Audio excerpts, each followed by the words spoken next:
గతంలో జనసేన అధినేతగా ఏపీలో సినిమా రిలీజ్కి సంబంధించి అనేక ఇబ్బందులు పడినట్టుగా చెప్పినటువంటి పవన్ కళ్యాణ్ ప్రస్తుతం ప్రభుత్వంలో డిప్యూటీ సీఎంగా మారిన తర్వాత హరిహర వీరమల్లి సినిమా రిలీజ్ అవుతుంది. ప్రస్తుతం ఆయన మనతో ఉన్నారు. సార్, ఎట్లా చూస్తారు? అప్పట్లో చాలా ఇబ్బందులు పడ్డారు ఏపీలో సినిమాకి సంబంధించి, మీరే చెప్పారు. ఇబ్బందులు చెప్పినటువంటి పడ్డాను. మీకు అనుభవం ఉందా? ఖచ్చితంగా అందరికీ తెలిసిందే కదా. తెలిసిందే కదా. ఓకే. అంటే నేను పొలిటికల్ ప్రాసెస్లో ఉన్నప్పుడు సినిమా టికెట్లు ఇవన్నీ నేను ఎలా చూస్తానంటే, ముఖ్యంగా ఈ పర్టికులర్ మైండ్ సెట్ ఎలా ఉంటుందంటే ఆర్థిక మూలాల మీద కొట్టడం. అంటే ఈ ముఠా కక్షల్లో ఎదుటి ప్రత్యర్థికి మామిడి చెట్లు అంటే మామిడి చెట్లు నరికేయడం, చీనీ చెట్లు నరికేయడం ఆ సంస్కృతి ఉంది అక్కడ. అదే కొంచెం ఎక్స్టెన్షన్ సినిమాకి కూడా అది వచ్చింది. నేనేమనుకున్నానంటే that's a part and parcel.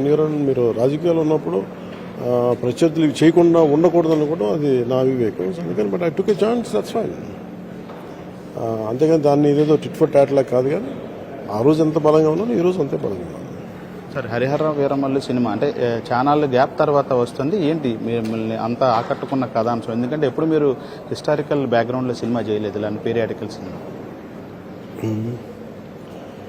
నాకు ఎప్పుడు హిస్టారికల్, ముఖ్యంగా ప్రసాద్ గారి రచనలు చాలా ఇష్టం నాకు. మీకు అప్పాజీ కానీ అయితే మన విజయనగర పత్రం, విజయనగర సామ్రాజ్యం, రోషనారా, ఇవన్నీ స్కూల్స్లో ఉన్నప్పుడు మా ఇంట్లో మేము బాగా చదువుకుని నెల్లూరులో ఉన్నప్పుడు నాకు పృథ్వీరాజ్ ఇది బేసిక్గా మాకు చారిత్రాత్మక రచనలు ఇష్టం. కాకపోతే సినిమాలు ఎంత తీయాలని, నాకు సినిమాలు వచ్చినప్పుడు నాకు ఎప్పుడు ఆలోచనలు నాకు తీయాలని ఎప్పుడు మైండ్లో లేదు. నాకు ఏదన్నా ఒకటే మైండ్లో ఏదన్నా ఉండింది అంటే ఏదన్నా ఒక పీరియడ్ ఫిల్మ్ ఏదో ఒకటి అనుకుని ఇలా కాదు ఇంకోలా అనుకున్నాను. కాకపోతే అది కూడా వదిలేసాను. ఇది ముఖ్యంగా ఈ ఫౌండేషనల్ వర్క్ అంతా, ఈ కథా మూలాలంతా ముందు తీసుకొచ్చింది క్రిష్ గారు తీసుకొచ్చారు. రత్నం ఇద్దరు కలిపి వచ్చినప్పుడు నాకు నచ్చిన అంశం కథ తీసుకెళ్ళడానికి ఏంటంటే, ఒకటి మీరు పీరియడ్ ఫిల్మ్ అని కాదు కానీ మన కొల్లూరు తీర ప్రాంతంలో, కృష్ణానది తీర ప్రాంతంలో ఆ గనుల్లో దొరికిన వజ్రం అది వెళ్ళి మన కులీ కుతుబ్ షా దగ్గరికి వెళ్ళి అక్కడి నుంచి అది మొఘల్ సుల్తనేట్కి వెళ్ళి అది మన ఆ పరంపర నుంచి ఔరంగజేబ్కి ఎలా వచ్చింది, ఔరంగజేబ్ నెమలి సింహాసనం కూర్చొని ఎలా చేశాడు. ఇలాంటి ఔరంగజేబ్లో అన్ని ఒక నియంత పరిపాలిస్తున్న సమయంలో ఆయన అధిరోహించిన సింహాసనం మీద, అది ఉన్న నెమలి సింహాసనం మీద దాని తలపైన ఉన్న వజ్రాన్ని దొంగిలించడం. సో నాకు ఆ హై కాన్సెప్ట్ నచ్చింది. అంటే ఒక ఇంపాసిబుల్ టాస్క్, బట్ దాని పర్పస్ ఏంటి అది ఫిల్మ్స్లో చూడవచ్చు. నాకు అది బేసిక్గా ఒక హుక్ పాయింట్లో ఒక హై కాన్సెప్ట్లో నాకు నచ్చింది. ఆ తర్వాత ఆయన కథ చెప్పిన విధానం. కాకపోతే మాకు 2 కరోనా వేవ్స్ తగలటం వల్ల బాగా ఇబ్బంది పడ్డాం. మేజర్గా ఏంటంటే యాక్టర్స్ అందరూ కంటిన్యూటీ పోయారు. కొంతమంది విదేశీయులు వచ్చారు, వాళ్ళు తిరిగి రాలేకపోయారు మేబీ కరోనా పరిస్థితులు అనుకుంటా. అట్లాగా చాలా చేసుకుంటారు. బట్ స్టిల్ చాలా ఇబ్బంది, కష్టపడి అధిగమించి చేసుకుంటూ వచ్చాం. ఎప్పటికప్పుడు లో స్పిరిట్స్తో ఉన్నా కానీ ముందు చేసుకుంటూ వెళ్ళిపోయాం. ఆ తర్వాత కరెక్ట్గా ప్లాన్ చేసుకొని ఒక మేజర్ షెడ్యూల్ ఫినిష్ చేశాను. క్లైమాక్స్ ఫినిష్ చేశాను ఫస్ట్. అది నా ధ్వరిలోనే చేశాను. అది చేసిన తర్వాత ఇంకా నెక్స్ట్ ఇంకో 20-30 డేస్ సరిపోద్ది అనుకున్న సమయంలో ఇక్కడ పొలిటికల్ పరిస్థితులు మారిపోయాయి. ఆ వైజాగ్ సంఘటనల దగ్గర చాలా మారిపోయి, బట్ స్టిల్ చేసుకుంటూ వచ్చాను. కానీ ఎప్పుడైతే గౌరవ ముఖ్యమంత్రి గారిని రాజమండ్రి ఎపిసోడ్ జరిగిందో ఇంకా అన్నీ క్యాన్సిల్ చేసి మన కథ రంగంలో మన రంగంలో దిగాల్సి వచ్చింది. ఆ ప్రాసెస్లో డేట్స్ అన్నీ చిన్నభిన్నం అయిపోయినాయి. మళ్ళీ కుదరలేదు. మళ్ళీ అన్నీ రీగ్యాదర్ చేయడానికి టైం పట్టినా కానీ తర్వాత నేను అడ్మినిస్ట్రేటివ్ ప్రాసెస్లో వచ్చేసాను. సో అడ్మినిస్ట్రేషన్ కొంత అవగాహన వచ్చిన తర్వాత అప్పుడు 6 monthsలో మళ్ళీ కూడా బయటికి రావాలని, ఇక్కడే కూర్చొని చేయాలి. ఇక్కడే విజయవాడలోనే రెస్ట్ ఆఫ్ ద ఫిల్మ్ ఇక్కడ తీసాను. సార్, ఈ సినిమాకి సంబంధించి మీకు అభిమానులు ఎక్కువ, ఫ్యాన్ బేస్ కూడా. ఇప్పటికే 3 ఏళ్ళ తర్వాత ఒక సినిమా వచ్చింది. మీరేమో ఖచ్చితంగా నేను సినిమాలు చేస్తాను, నాకు ఇంధనం కూడా అది పార్టీ నడపడానికి కూడా ఇంధనం అని కూడా గతంలో చెప్పారు. అంటే ఇప్పుడు 2 ప్రాజెక్టులు ఉన్నాయి. ఆ తర్వాత ఇంకా సినిమాలు కంటిన్యూ చేస్తారా డిప్యూటీ సీఎంగా? నాకు ఉన్న పరిస్థితి అంటే మై ప్రయారిటీస్ ఓన్లీ పాలిటిక్స్. కాకపోతే నాకు ఇంధనం అనే సినిమా తప్ప నాకు వేరే వ్యాపారం నాకు పర్సనల్ నేను చేయలేను. నాకు తెలిసింది, నా అనుభవం ఇక్కడే ఉంది. యాక్టింగ్ ఉన్న పరిస్థితులు కష్టం కాబట్టి, ఎందుకంటే ఈ హరిహర వీరమలకైతే 2 గంటలు చొప్పున చేయాలి, అన్ని సినిమాలలో చేయలేము. అలాంటి పరిస్థితులు వస్తే నాకు తెలియదు. కానీ నేను చెప్పిన టైంకి అలా వచ్చి పరిస్థితులు నాకు తెలియదు. కానీ బట్ ఫిల్మ్ ప్రొడక్షన్ చేయగలను. సార్ పాలిటిక్స్లోకి వచ్చారు. గతంలో ప్రతిపక్షం అంటే మొత్తం ప్రభుత్వ నిర్ణయాల మీద పోరాడారు. ఇప్పుడు ప్రభుత్వంలోకి వచ్చారు. ఎట్లా చూస్తున్నారంటే మీరు అనుకున్న పరిపాలన వస్తూ ఉందా? కూటమి నుంచి ప్రజలకు అందుతుందా? ఖచ్చితంగా మీరు ఏమైతే ప్రామిసెస్ చేశారో వాటిని దిశగా వెళ్తున్నాయి. ఇప్పుడు మనకి మన తల్లికి వందనం పేరు మీద ఇచ్చింది కానీ, పెన్షన్స్ కానీ, పెన్షన్ల పెంపు కానీ, దివ్యాంగుల పెన్షన్ కానీ, ఆ సకాలంలో జీతాలు కూడా రాలేని పరిస్థితులు ప్రభుత్వం. అలాంటిది జీతాలకు ఇబ్బంది లేదు, కానీ పెట్టుబడులు రావాల్సిన సమయం అవసరం చాలా ఉంది. దానికి తగ్గట్టుగా ప్రణాళికలు సిద్ధం చేస్తా ఉన్నాం. ఎందుకంటే మీరు ఒకటి రెండు ఉన్నాయి. ఒకటి విభజన జరిగింది, విభజన దగ్గర నుంచి రాష్ట్రం కోలుకోలేం.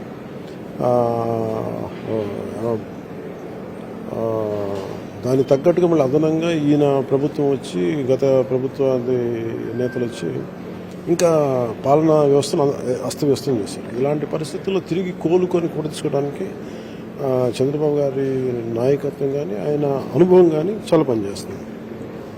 ఎందుకంటే మీరు పరిస్థితి మీరు ఊహించుకుంటే, గత ప్రభుత్వాన్ని ఊహించుకుంటే అసలు టోటల్గా చేతులు ఎత్తేసాం. రోడ్లు గుంతలు కూడా పూడ్చలేదు.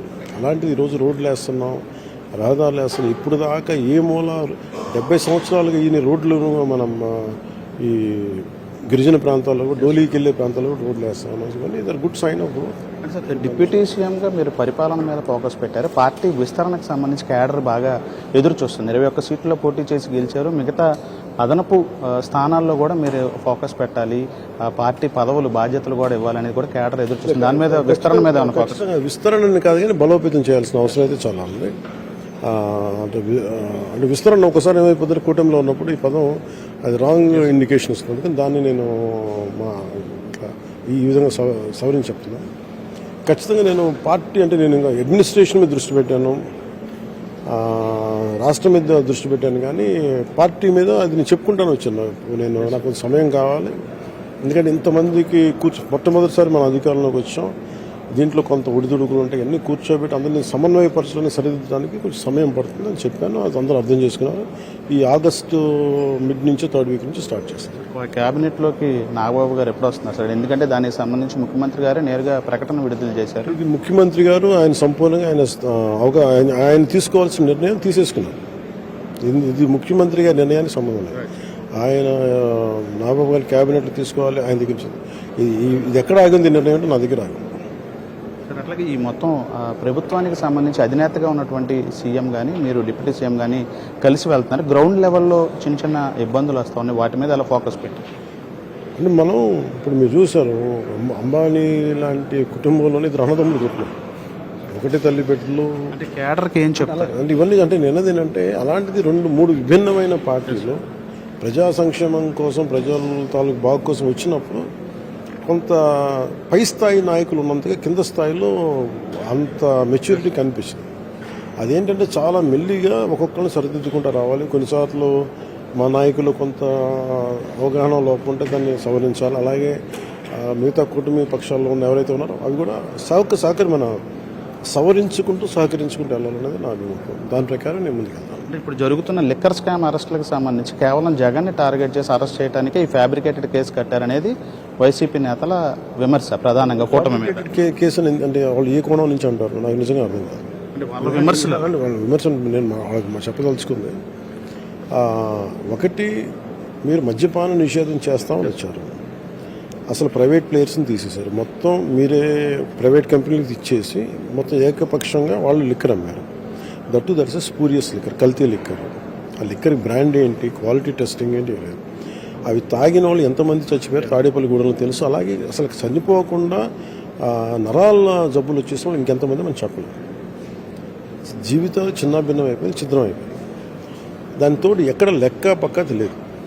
ఎంత డబ్బు వస్తుంది, ఎవరు హ్యాండిల్ చేస్తున్నారు, ఇంటికి కూర్చోబెడితే ఇవి ఫిగర్స్, దొరికిన ఫిగర్స్, ఫ్యాబ్రికేట్ చేసే ఫిగర్స్ కాదు. ఇప్పుడు మీరు కూర్చోబెడితే ఢిల్లీ లిక్కర్ కేసులో కూడా అంత పెట్టగలిగారు అంత నాయకుల్ని అంటే మీకు ఏ ఆధారాలు దొరకకుండా మీరు ఏ స్థాయిలో అంతకాలం పెట్టలేరు కదా. ఫాల్స్ కేసు అంటే బయటకు వచ్చేసి ఇంకోటి ఇచ్చేసి, కానీ ఇది ఇన్ని వేల కోట్లు కుంభకోణం జరిగింది. అది చూపిస్తూ ఉంది. ఇది ఏ స్థాయికి వెళ్తా నాకైతే తెలియదు. అంటే జగన్ వరకు వెళ్ళిన విచారణ అక్కడ ఆగిందనే దానికి ఏం చెప్తారు సార్ గవర్నమెంట్ నుంచి? అంటే మిగతా అందరు కీలక వ్యక్తులందరూ అరెస్ట్ అయ్యారు, జగన్ దగ్గరే ప్రస్తుతం విచారణ ఆగింది. అంటే దానికి ఏమైనా కేంద్రం నిర్ణయం రావాలి అనేది కూడా ఒక స్పెక్యులేషన్. అంటే ఈ స్థాయిలో నేను కూర్చోబెట్టి ఇవన్నీ ఏకపక్షంగా చెప్పలేను, కానీ it will be collective cabinet decision what has to take it forward. Collective cabinet decision ముఖ్యమంత్రి గారి ఆధ్వర్యంలో తీసుకొని దాన్ని కూలంకషంగా మాట్లాడుకొని అది బయటకు వస్తే తప్ప ఇది ఏదో నేను కూర్చొని జస్ట్ బికాజ్ నేను ఒక పదవిని తీసుకోవాలి కానీ నేను చెప్పే మాటలు. సార్, గతంలో మీరు అమరావతికి భూసేకరణకు సంబంధించి కొన్ని ఇష్టం లేని వాళ్ళ దగ్గర తీసుకోవద్దన్నారు. ఇప్పుడు అదనంగా భూసేకరణకు నోటిఫికేషన్ మీద విమర్శలు వస్తాం. అంటే మీరు డిప్యూటీ సీఎం హోదాలో ఏం చెప్తారు? అంటే అప్పుడు పార్టీ అధినేతగా వచ్చారు. అంటే నేను ఎప్పుడు ఒకటే నమ్మేది ఏంటంటే, మీరు భూసేకరణ జరిగినప్పుడు మీరు చాలా సాధ్యమైనంత వరకు ప్రజల అభిప్రాయాన్ని పరిగణలోకి తీసుకోవాలి. 2014 ల్యాండ్ ఎక్విజిషన్ యాక్ట్ కూడా భూమి తీసుకున్నప్పుడు దానికి సమంజసమైన న్యాయం జరగాలి వాళ్ళకి. వాళ్ళు ల్యాండ్లెస్ లేబర్ చేసేయకండి. ఇప్పుడు కూడా అదే ఉంటుందంటే, మనం ఇంత ల్యాండ్ తీసుకున్నాం, ఇంకా ఎక్సెసివ్ కావాలి, ఇంకా అదర్ ఎయిర్పోర్ట్ కానీ ఇటు కానీ అంటే ఆ జస్టిఫికేషన్ ఏదో మనం జనం మధ్యలో పట్టుకురాలి. ఇది చాలామంది అభిప్రాయంతో పాటు నా అభిప్రాయం కూడా చెప్పాను. ముఖ్యమంత్రి గారు అడిగారు ఏమనుకుందామంటే అభిప్రాయాలు చెప్పి దాన్ని అసలు ముందు అది ఒక కరెక్ట్గా ఎలా చెప్పాలంటే వీ హ్యావ్ డెలిబరేటెడ్ అన్నమాట. కొంత డెలిబరేషన్ జరిగినాయి. అంటే మేము చెప్పి ఇంకా ఫర్దర్ డెలిబరేషన్స్ చేసి దాన్ని మీరు ప్రజలందరూ కూడా స్టేక్ హోల్డర్స్ని తీసుకొచ్చి వాళ్ళ విశ్వాసం వాళ్ళకి అర్థం అవ్వాలి కదా. నేను నా భూమిని మీకు ఇచ్చేస్తున్నానంటే వాళ్ళకి ఏముంటుంది, మొత్తం నా మూలాలు మీకు మీ చేతుల్లో పెడతాను, నాకు భవిష్యత్తు అని భయం రాకూడదు కదా. అదే ఆయనకి కన్సర్న్ ఉంది. అందుకని ఆయన అమరావతి రైతాంగాన్ని నిలబడ్డారు, మేమందరం నిలబడ్డాం. ఇదే ఇంకా ఎక్స్ట్రా ల్యాండ్ నీడ్ అవసరం ఉంది అంటే అది కొంచెం సమన్వయపరచుకుంటే చేయమనేది నాకు నమ్మకం. సార్, గతంలో కూడా మీరు పార్టీ పదవులకు సంబంధించి సమానంగా జనసేన ఖచ్చితంగా తీసుకుంటుందని కూడా చెప్పారు. ఇప్పుడు రానున్న మున్సిపల్ ఎన్నికల సందర్భంగా కూడా అదే ఈక్వేషన్ ఖచ్చితంగా జనసేనకు కూడా వస్తుంది అనుకుంటున్నారు. అంటే ముందు నేను ఈ 2-3 నెలలు నేను ప్రత్యేకించి పార్టీ బలోపేతమే అంటే పార్టీ అసలు ముందు ఎవరికి చాలా ఇబ్బందులు అవన్నీ అడ్రస్ చేసిన తర్వాత అవి అయిన తర్వాత అప్పుడు భవిష్యత్తు ఎలా ఉంటుంది, ఏ స్థాయిలో ఉంటుంది అనేది ఆ ఒక్క స్థానిక పరిస్థితులు బట్టి తీసుకెళ్ళాలి. సార్, ఫైనల్గా ఇటీవల కాలంలో పార్టీ సస్పెన్షన్లు అంటే ఫాస్ట్గా యాక్షన్ తీసుకుంటున్న పరిస్థితి కూడా ఉంది. అంటే ఏంటి అంత సంఖ్య ఫాస్ట్గా కనిపిస్తుంది? ఒకటి మీ అందరికీ ఫాస్ట్గా కనిపిస్తుంది. చాలా మందిని ఒక 3-4 సంవత్సరాలు చూస్తున్నాం. ఎందుకంటే కొన్నిసార్లు ఇబ్బంది మీరు చాలామంది కార్యకర్తలు కానీ క్రియాశీల కార్యకర్తలు కానీ జన సైనికులు కానీ కొంతమంది అన్యాయం జరిగిపోయింది అంటారు. నేనేంటంటే చాలా వరకు నేను సస్పెన్షన్ విరుద్ధం. బేసిక్గా చాలాసార్లు తప్పులు చేస్తే ఒక చెప్పు వదిలేయండి అంటాను, సరిదిద్దుకోమని చెప్పండి అంటాను. కానీ రిపీటెడ్గా అది అందరికీ హెడ్ తలపోటు అయిపోతే నేను పార్టీని చాలా బలంగా నడపదలుచుకున్నాను, బలహీనంగా నడపదలుచుకున్నాను. అంటే ప్రతి ఒక్కళ్ళు వచ్చి ఆమ్ ట్విస్ట్ చేస్తే నేను పార్టీ నడపాల్సిన నాకు అవసరం లేదు, నాకు పాలిటిక్స్ అవసరం లేదు. నేనేంటంటే if I run A party it is with certain rules and regulations. మనం పెట్టుకున్న నియమాల ప్రకారం మనం నడిపించకపోతే నేను ఒక పార్టీ హెడ్గా నేను తప్పుతాను. రిపీటెడ్గా తప్పులు చేస్తున్నప్పుడు ఖచ్చితంగా అది పార్టీకి ఇబ్బందులు అయిపోయినప్పుడు వాళ్ళు రిపీటెడ్ పరిస్థితుల్లో వాళ్ళ పద్ధతులు మార్చుకున్నప్పుడు ఖచ్చితంగా suspension is the only option. ఇటీవల కాలంలో డిప్యూటీ సీఎం పదవికి సంబంధించి కూడా పెద్ద చర్చ జరిగింది. అంటే పవన్ కళ్యాణ్ ప్రభుత్వంలో కంఫర్టబుల్గానే ఉన్నారా? ఖచ్చితంగా దాంట్లో నాకేం అంటే నేను ఒకసారి నా మౌనం ఏమైపోతుంది మీరు రకరకాల ఆలోచనలు దారితీస్తుంది. ఏం లేదు, నిజంగా ఏదైనా ఉందంటే నేను ఏది పడితే అది మాట్లాడకూడదని చెప్పి నేను మాట్లాడాను అనిపించాను. లాస్ట్గా ఈ జగన్ కూడా వచ్చే ప్రభుత్వం వచ్చిన తర్వాత జగన్ ప్రభుత్వం వస్తుంది, ఆ తర్వాత ఖచ్చితంగా ఎవరైతే ఇప్పుడు కక్ష సాధింపు చేస్తున్నారో వాళ్ళు ఎవరిని వదిలిపెట్టమని పదే ప్రతి సమావేశంలో కూడా చెప్తా ఉన్నారు. ఏం చెప్తారు మీరు? ఏం చేస్తారు తిరిగి అంటే ఇక్కడ ఇవన్నీ తాటాకి చెప్పండి, కూర్చోబెట్టి నరికేస్తాం చంపేస్తాం అంటే వీళ్ళు ఏమనుకుంటారంటే మధ్య యుగాలు ఉన్నాం అనుకుంటున్నారు. వాళ్ళు కూర్చోమని ఇలాంటి చేయడానికి వాళ్ళు బరిలో దిగమని చెప్పండి. ఈరోజు మాట్లాడుతున్నారు కదా, మీరు బరిలో దిగి చూపించండి. అప్పుడు దాని తగ్గ పరిస్థితులు సిచ్యువేషన్స్ ఎలా టర్న్ అవుతాయి ఎలా తెలుసు. అందుకని నేను కూర్చోబెట్టి రెచ్చగొట్టడానికి నేనేం మాట్లాడలేదు. కానీ ఇది ఈజ్ ఇట్ రైట్? అదొక విధానమేనా వాళ్ళు మాట్లాడేది? తప్పులు ఉంటే కూర్చోబెట్టి ఇంకో విధానాలు ఉన్నాయి, కానీ మేము నరికేస్తాం చంపేస్తాం అంటే కొన్ని ఎవరు రెచ్చగొట్టేసి అర్థం చేసుకోవాలి. మాట్లాడితే వాళ్ళకి వాళ్ళే బాధపడిపోయి వాళ్ళకి వాళ్ళే రెచ్చిపోతే నేనే will leave it to people are the best judges. Thank you. ఇది ఖచ్చితంగా కూటమి ప్రభుత్వం నుంచి ఏపీ ప్రజలకైతే మెరుగైన సంక్షేమ పథకాలు కానీ పాలన కానీ అందిస్తున్నామని చెప్పి డిప్యూటీ సీఎం పవన్ కళ్యాణ్ చెప్తా ఉన్నారు. అదేవిధంగా జగన్ కేసుకు సంబంధించి ఇప్పుడే ఆయన అరెస్టుకు సంబంధించి ఏమీ మాట్లాడలేను. అదేవిధంగా లిక్కర్ కేసు అనేది ఖచ్చితంగా అన్ని ఆధారాలతోనే విచారణ చేపట్టి తర్వాతే ఈ అరెస్టులు అనేది జరుగుతున్నాయి. అక్రమ అరెస్టులు ఏమీ జరగట్లేదని అయితే పవన్ కళ్యాణ్ అయితే చెప్తా ఉన్నారు. Camera person Lakshman, Srikanth NTV, Vijayawada నుంచి.